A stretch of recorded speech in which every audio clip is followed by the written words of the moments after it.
This episode is brought to you by Calbert Coaching, where we help executives thrive before, during, and after divorce. And we help you create a better life on the other side of divorce. To learn more about my journey into coaching and how to book a introductory conversation, go to www.calbertcoaching.com. My name is Camilla.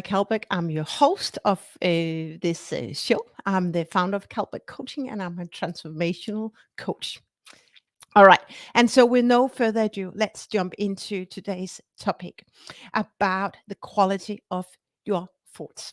Thoughts, they stem from your conscious mind. The feelings come from your body, your soul, and that is subconsciously. The more you do not control or haven't learned how to train or control your thoughts, the more you probably are likely to think the thoughts that you've done yesterday, 1 year ago, 2 years ago, 10 years ago.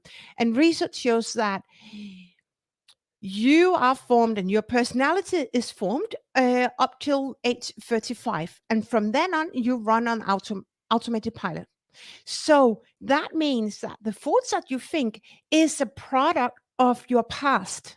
So if you haven't healed a trauma, if you have been in a work situation that hasn't set you up for success, or any other situation that has been really challenging, you may be in a position where you don't think thoughts that really set you up for success. But as ours, you are not aware of that. You are not aware of that. But the reason why I bring it on is that when you go through any major life transition, like divorce, it can also be a loss of job. Get a, you better start to control your thoughts. So you would say, okay, so how do I actually do it? Okay, the first thing is that if you are stuck in if you have to take a decision, have to move forward, and you are unsure whether it's the right thing, right? If it's feel really true to your heart, it is the right thing. And then ask yourself the question, what is the worst that can happen? And often, often, there's nothing like nothing will break from what you do. It's just experimenting with your desire to move forward. And remember, take control of your destiny. For years, I will have a session on that about, do you give your control to others, or do you take control yourself of your own life? For years, I given others the power to decide how I was going to live my life, or what thoughts I was going to think, and that was really not setting me up for success. So it's really about challenging in a nice way and in a loving way. Ask yourself that question: what is the worst that can happen? What is the worst that can happen? And I promise you, had I asked myself and had I trained myself in asking that question much earlier in my divorce process and my healing process, I wouldn't have suffered so much. I wouldn't, because it's nothing really so terrible that it will break, right? It's like, if you want to go for a decision, go for that, or do a move, do that move. Um and often it's your limiting beliefs that keeps you in the comfort zone. I talked about yesterday about the fear of moving forward. But here's what I invite you to embrace. If you if fear tells you, or tries to protect you, right? But if you don't move forward, if you don't challenge that fear and look at it from a beautiful point of view, then nothing new you will create nothing new. And that is so powerful. It is so powerful when you train how you think and ask yourself with love, what am I thinking right now? What am I thinking right now? And those thoughts that I think right now, do they set me up for success? But here's what I invite you to embrace. If you if fear tells you or tries to protect you, right? But if you don't move forward, if you don't challenge that fear and look at from a beautiful point of view, then nothing new will, you will create nothing new. And that is so powerful. It is so powerful when you train how you think and ask yourself with love, what am I thinking right now? What am I thinking right now? And those thoughts that I think right now, do they set me up for success? I hope it all makes good sense, and drop me a note if you want me to explain. But I want to go back to the example I gave earlier. It's about watching my ex driving, passing our house. And the way I trained myself was like, first of all, it's about becoming aware of actually the thoughts that you think, how true are they? And as I was watching, standing in the kitchen and looking out of the kitchen window, and I knew that I had to train, or I got to train, I was committed to train, thinking better, feeling thoughts. Then I start catching myself when I can feel my body reacting or responding right now. I start to question myself when I was thinking a thought about him that made me upset. And maybe that was living in the past, but he was no longer part of my everyday life.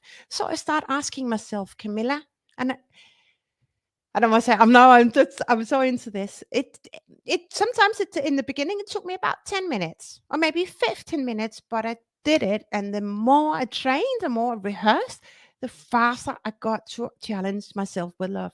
And so I asked myself, Camilla, what you're thinking right now, how true is that? How true is that? And I really invite you to use that technique yourself, because often you will experience that the thoughts that you think is your thoughts has nothing to do with reality. Nothing to do with reality. It's your reality. And often it's your reality that protects you and prevents you from moving forward. It's also your limiting beliefs and your thoughts that keeps you victim, and it keeps you stuck in that black hole and may fuel your negativity and anger and but that doesn't set you up for success. What you get to do is to take control of your thoughts and say no more. I'm no longer available for those thoughts that do not set me up for success. And when I learned that, my healing process just skyrocketed. And I started training my daughter in that. When it was like really like high conflict, she was at the age of 6. And even now, she's not a few weeks, then she turns 8. I still use that method or strategy, that tool. How true is that? And often we find that the thoughts that we think are not true because we haven't validated it. If you haven't validated what you think and there's no resonance with what you think, stop thinking that thought, because the only thing you do is to what do you say? Go uphill. You don't set you up for success. You don't set yourself up for success. Ooh, this is so important. This is so important. And that's what I help and have the wonderful opportunity to train my clients in, because here is a belief system. And I I'm such a firm believer that unless you work with a coach, whatever in whatever area of expertise that coach has, unless you get help to work on your belief systems and your thoughts, then it takes much longer time to heal whatever life transition you go through, whatever challenge that may be challenges work. Unless you learn how to challenge yourself and your thoughts, then it can be a long time before you actually start to create success. I hope this is will help you fuel your day this beautiful Tuesday. And remember, think about your thoughts and create even better feeling thoughts. Then you will have an amazing day. And I have an important announcement. I have opened my calendar for laser coaching session. That is an intensive 2 hour sessions where we go deep dive and help you get some real strategies on how to navigate your divorce, either before when you want to. When you're planning to do divorce or to divorce, or you're unsure, you're going through it, or you actually have divorced, but you haven't healed. This session, this laser coaching intensive session, will bring you forward like you had never expected. So go and book that conversation. Send me a note and I will make a time in the schedule. That is so important and it will give you some real strategies that will help you thrive.